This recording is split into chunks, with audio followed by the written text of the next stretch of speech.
Now to the big royal story of the day. In just over a fortnight, Australian-born Princess Mary will become Queen of Denmark. This, of course, follows the shock abdication of Queen Margrethe during her New Year's Eve address. The 83-year-old announced that after 52 years on the Danish throne, she'll formally step down on January 14. Her eldest son, Prince Frederik, will become the new king, and his wife, Princess Mary from Hobart, will become Australia's first royal. Joining me now is royal expert Angela Levin. Angela, this is huge royal news, especially for us in Australia. But am I correct in saying there's not going to be an official coronation of Crown Prince Frederik like we saw for King Charles, or have I got that wrong? Well, I'm not entirely sure, but today's newspapers were saying there will be a formal ceremony, but it won't be as elaborate as King Charles's was. But it's very early here in the UK, and it's January 1, and I don't think people have sort of got to grips with what's actually happened and hearing the news quite late yesterday. Well, I'll tell you what, the Times in the UK haven't got to grips with it, because check out this headline from their newspaper. It says, Danish Queen's surprise abdication hands torch to son and his Scottish wife. Scottish? Since when has Princess Mary been referred to as Scottish? She's an Aussie, Hobart born and bred. Well, I think maybe somebody had too much champagne in the evening and didn't concentrate. But it also shows you that the Times is getting a bit not meticulous in what they do. But the newspapers that I've been through today, I've been through about 4 of them, and they've all been accurate about it all. So it's quite shameful of the Times, I agree. Absolutely. But it will be, I think it would be a lovely sort of rom-com, isn't it? The way they met, so she didn't know he was a prince, and they had, got on very well, and then they had to meet secretly. And she's very much loved, and I think she's much loved here because Princess Catherine gets on with her very well, because she too had a non-regal upbringing, so they have something very much in common. Yeah, it's an absolute fairy tale, isn't it? Let's talk about the British royal family. Now, we know they all gather at Sandringham for Christmas, but do they do anything for New Year's, or is it just like the rest of us, they all go to bed early?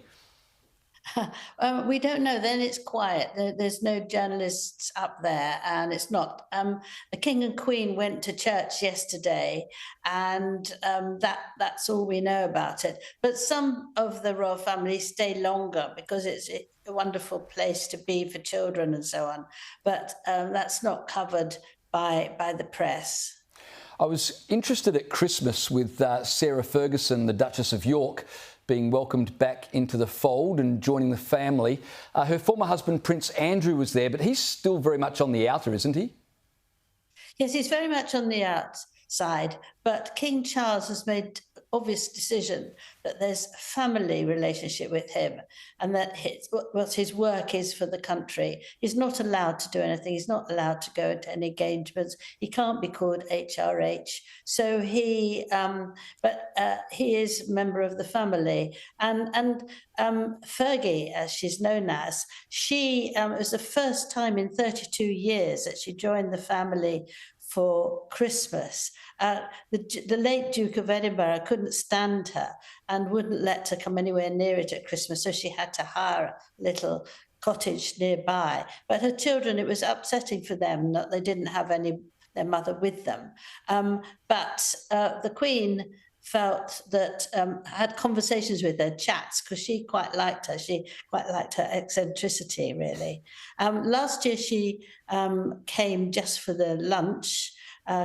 Queen Camilla is very obliging. She doesn't hold grudges. Right. And she felt it was about time that, she was drawn back into the family. She's been very supportive of her husband. She's been a very good mother. And so that happened last year. It obviously went very well. So this year she came and joined them to go to this morning service at church. Well, Angela, tell me this. Fergie's been brought back into the fold, but speaking about people on the outer, Harry and Meghan, do you think they'll ever be brought back in? I hope not, actually. I think they've been so horrendous to the royal family, and I fear that if they do come back, as Harry is alleged to want. Meghan does not. Just, I hope I never go to that country again, she said.